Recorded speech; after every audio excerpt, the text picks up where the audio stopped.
आज का ये वीडियो मैंने काफी सोच समझ करके बनाया है उन सभी पेरेंट्स के लिए जिनको डाउट होता है कि क्या बजट से बाहर जा करके लोन ले करके या किसी फाइनेंशियल प्रेशर पे आ करके बच्चों को सैनिक स्कूल भेजें या नहीं।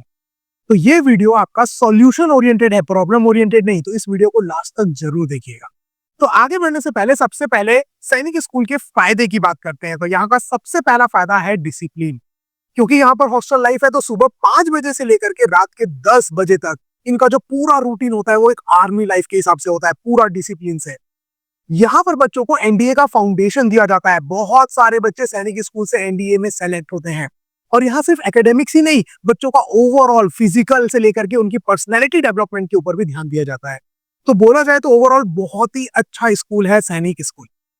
सैनिक स्कूल के कॉन्स की बात करें, मतलब कि क्या डिफिकल्टीज होती है उसकी बात करें, तो सबसे पहला डिफिकल्टी है एडेप्टेशन। बच्चों का एडेप्टेशन सैनिक स्कूल में बहुत टफ होता है। उनको घर की याद आती है, डिसिप्लिन में रहना उनके लिए बहुत ही ज्यादा टफ हो जाता है। और यहाँ पर से अगर आप टीसी लेना चाहें तो आपको बहुत जल्दी टीसी नहीं मिलेगा, आपको बहुत प्रॉब्लम जाएगा। क्योंकि सैनिक स्कूल की सीट्स फिक्स्ड होती हैं, अगर आप निकल गए तो वो एक सीट वेस्ट हो जाएगी। इसीलिए सैनिक स्कूल में जल्दी आपको टीसी नहीं मिलती है। अगर आप आईआईटी या नीट की प्रॉपर तैयारी करना चाहते हैं तो भी आपके लिए प्रिफरेबल नहीं होता है। आप कर सकते हैं वहां से, लेकिन आपको प्रॉपर अलग से कोचिंग नहीं मिलेगी क्योंकि आप हॉस्टल लाइफ में हो, पूरा रूटीन आपका सेट है। तो वो एक ड्रॉबैक आ जाता है। उसके अलावा पॉलिटिक्स, क्योंकि ये पूरा 100% गवर्नमेंट स्कूल है तो हर चीज के लिए टेंडर्स निकलते हैं और जहां टेंडर हुए वहां पॉलिटिक्स आ जाती है, थोड़ा बहुत घूस आ जाता है। तो ये एक नेगेटिव पॉइंट हो जाती है कई सारे स्कूल्स के लिए। सारे सैनिक स्कूल के लिए नहीं, लेकिन कई सैनिक स्कूल के लिए और कई सैनिक स्कूल के लिए नहीं। पूरा सैनिक स्कूल के कॉन्स के ऊपर की क्या क्या प्रॉब्लम होती है सैनिक स्कूल में हमने बहुत ही डिटेल्ड वीडियो बनाया है, तो वो जाकर के आप चेकआउट कर सकते हैं। आगे बढ़ने से पहले आप हमारे चैनल को सब्सक्राइब कर सकते हैं, क्योंकि हम यहाँ सैनिक और नवोदय का बच्चों को पूरा ज्ञान देते हैं सिर्फ ₹1 में। सारी डिटेल आपको के लिए कॉल कर सकते हैं आप इस नंबर पे। तो रियल प्रॉब्लम में आते हैं कि क्या पेरेंट्स को बच्चों को किसी फाइनेंशियल प्रेशर पे आकर के या बजट से बाहर निकल करके लोन लेकर के सैनिक स्कूल में बच्चों को भेजना चाहिए या नहीं। सीधा सा आंसर है नो। लोन लेकर के तो सोचना भी नहीं। और फाइनेंशियल प्रॉब्लम पे आकर के या अपने फाइनेंशियल कट करके क्यों नहीं भेजना, मैं आपको यहाँ पर एक्सप्लेन कर रहा हूं। अगर आपको मेरी बातें अच्छी लगे तो ही आप मेरी बात मानिएगा, अदरवाइज आप मत मानिएगा। देखिए, सबसे पहली बात, जो पॉइंट्स हैं जो आपको कंसीडर करने हैं वो क्या करने हैं कि आपका बच्चा क्लास 6 पे जा रहा है। उस स्कूल लाइफ है वो 7 साल का है और उसके बाद कॉलेज लाइफ 4 साल का। तो मतलब कि 11 साल का कमिटमेंट हो जाएगा आपका फाइनेंशियल का।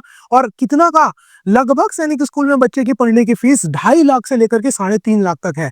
स्कूल फीस के अलावा भी बाकी एक्सपेंस अगर आप मिला लो, जो कि बहुत सारे प्राइवेट स्कूल जो है उससे काफी कम है। लेकिन अगर आप देखा जाए कि नॉर्मल बाकी गवर्नमेंट स्कूल तो उससे काफी ज्यादा है। तो जो ड्यूरेशन है आपका फाइनेंशियल कमिटमेंट्स का, आपका जो ईएमआई का, वो बहुत ही ज्यादा बड़ा है। सेकेंड थिंग, जो आपको जो रिटर्न मिलेगा वो इसी ड्यूरेशन के कारण काफी लेट मिलेगा। बच्चे की जब जॉब लगेगी तो उस जॉब को लगने में लगभग 11 साल लगेंगे। 11 साल तक आपको सिर्फ और सिर्फ आपको स्कूल की फीस और बाकी एक्सपेंस करना है। तो क्या, अगर सर चलिए लोन नहीं ले रहे, loan is a very bad idea, ये तो समझ में आ गया, लेकिन सर क्या हम अपने फाइनेंशियल कट करके कहीं और से बचा करके बच्चे को सैनिक स्कूल भेजें? क्यों क्यों जरूरत है? गवर्नमेंट ने हर चीज के लिए किया हुआ है। आपका जितना बजट है, आप जितना अफोर्ड कर सकते हैं, उससे ज्यादा ऊपर के स्कूल में मत भेजिए। इंडिया में लगभग 13.5 लाख से ज्यादा सीबीएसई स्कूल्स हैं।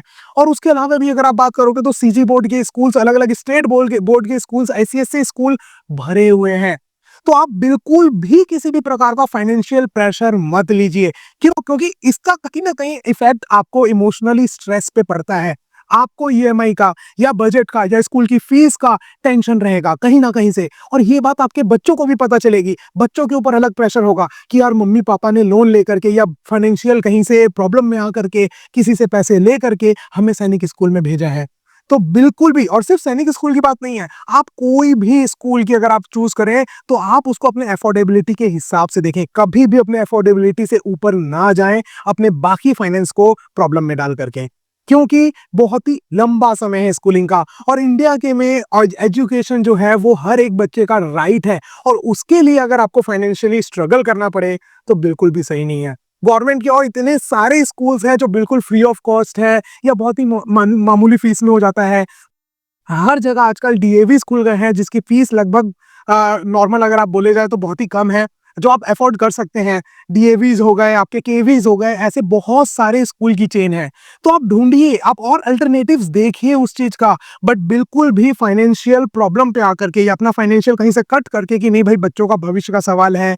भैया बच्चों का भविष्य का सवाल है, डिसिप्लिन सैनिक स्कूल में मिलता है, बट सिर्फ सैनिक स्कूल ही तो नहीं है ना, और भी बहुत सारे स्कूल है जहां पर आप अपने बच्चे को अच्छा से अच्छा एजुकेशन दे सकते हैं। और सबसे पहले तो एजुकेशन स्टार्ट होता है घर से। आप घर में किस तरीके से रह रहे हैं, आप घर में किस तरीके से बच्चों से बात कर रहे हैं, आप घर में कैसा इन्वायरमेंट आप बच्चे को दे रहे हैं, क्या डिसिप्लिन वाला इन्वायरमेंट है या नहीं। तो आप इस बात को सोचिए कि बहुत लंबा ड्यूरेशन है, और भी बहुत सारे अल्टरनेटिव्स हैं, है ना। तो अल्टरनेटिव्स की जैसे मैंने आपको बात करी, तो सॉल्यूशन की बात करी, तो आप स्कूल ढूंढिए, आपको बहुत सारे स्कूल मिल जाएंगे। अगर आप हॉस्टल लाइफ अफोर्ड नहीं कर पा रहे, आप डे बोर्डिंग में भेजिए, काफी जमीन आसमान का अंतर आ जाता है स्कूल की फीस में। तो मेरा सिर्फ एक रिक्वेस्ट है सभी पेरेंट्स से, किसी भी तरीके का फाइनेंशियल प्रेशर लेकर के बच्चों को किसी भी स्कूल में मत भेजिए। आप फाइनेंशियली फ्री रह पाए, आप जितना अफोर्ड कर पाए उसी स्कूल में भेजिए। देखिए दिखावे की तो बिल्कुल ही जरूरत नहीं है, या लोग क्या बोलेंगे कि खाली बताने के लिए कि मेरा बच्चा तो भाई डीपीएस में पढ़ता है या सैनिक स्कूल में पढ़ता है, बिल्कुल भी आप मत जाइए। आप अपने बच्चे को अच्छी से अच्छी आप एजुकेशन दीजिए, जो स्टार्ट होती है आपके घर से, आपके नेचर से, आप कैसे बात कर रहे हैं, आप कैसे रह रहे हैं बाकी लोगों के साथ, वहां से। तो बाकी सारी चीजें तो अपने आप आ जाएंगी। तो अल्टरनेटिव्स बहुत हैं, अगर आप ढूंढने जाएंगे तो केवीज की चेन है, बहुत सारे स्कूल्स हैं। तो किसके लिए है सैनिक स्कूल? कौन पेरेंट्स अपने बच्चे को सैनिक स्कूल भेज सकते हैं? वो जिनकी एक स्टेबल इनकम है, वो जिनके पास लगभग 1 से 2 साल तक की सेविंग्स हो रखी है, और वो जो अगर लोन दे या फिर सैनिक स्कूल की जो फीस है वो अगर आप भरे, तो उससे आप कोई पर्सनल बजट में, पर्सनल फाइनेंस में कोई डिस्टर्बेंस ना हो। अगर मैं ईमानदारी से बोलूं तो सिंपल सी बात है, अगर आप अफोर्ड कर सकते हैं, अगर आप सच में अफोर्ड कर सकते हैं, तो वही आप बच्चे को सैनिक स्कूल में भेजिए। सैनिक स्कूल के लिए आप तैयारी हर बच्चे को करनी चाहिए, हर एक एक बच्चे को करनी चाहिए, क्योंकि उसमें एप्टीट्यूड आता है, बच्चे वो सीखते हैं जो आपको नॉर्मल स्कूलिंग में नहीं मिलता है। तो सैनिक स्कूल की तैयारी करने से आपके बच्चे के अंदर बहुत ज्यादा प्रोग्रेस आएगा, बहुत ज्यादा अपडेशन होगा, तो वो आप कराइए। बट सैनिक स्कूल अगर मिल रहा है तो आप भेजें कि नहीं भेजें, ये एक बहुत ही सोच समझ के डिसीजन है, बहुत बड़ा डिसीजन है और बहुत लंबा डिसीजन है। मैंने अपने सारे पॉइंट्स आपको बताया, अगर आपको अच्छा लगा हो तो वीडियो को प्लीज लाइक सब्सक्राइब कर दीजिएगा। और दूसरी बात, हम 1 रुपए में सैनिक स्कूल का पूरा कोर्स हमने दे रखा है बच्चों को, जिसकी जानकारी आपको पूरी डिस्क्रिप्शन पे मिल जाएगी, या फिर आप इस नंबर पर कॉल कर सकते हैं। तो फिर मिलेंगे आपसे अगली क्लास में, अगले लेक्चर पे, अगले किसी कॉन्सेप्ट पे, अगले किसी एडवाइस पे। तब तक के लिए हंसते रहिए, मुस्कुराते रहिए, देखते रहिए एड्यूमेंशन की क्लासेस। जय हिंद, बाय बाय, टेक केयर।